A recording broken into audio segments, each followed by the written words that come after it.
సరిగ్గా పట్టెడు అన్నం, ఒక కూర ముక్క, కందెగింజంత పచ్చడి, 6 మజ్జిగ చుక్కలు.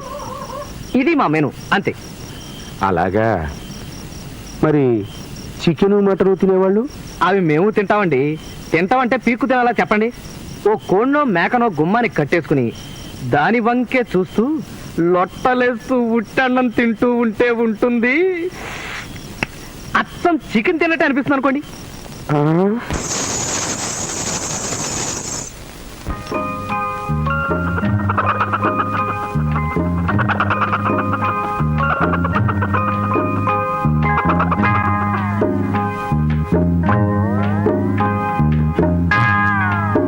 ఆహాహా, అద్భుతం. కోడిని వేలాడదీసి దాన్ని చూస్తూ ఉత్తన్నం తింటున్నావా తింగర సచ్చినోడా? రేపటి నుంచి బియ్యపు గింజని భూతత్వంలోంచి చూస్తూ మంచినీళ్ళు తాగరా, కడుపు నిండుతుంది.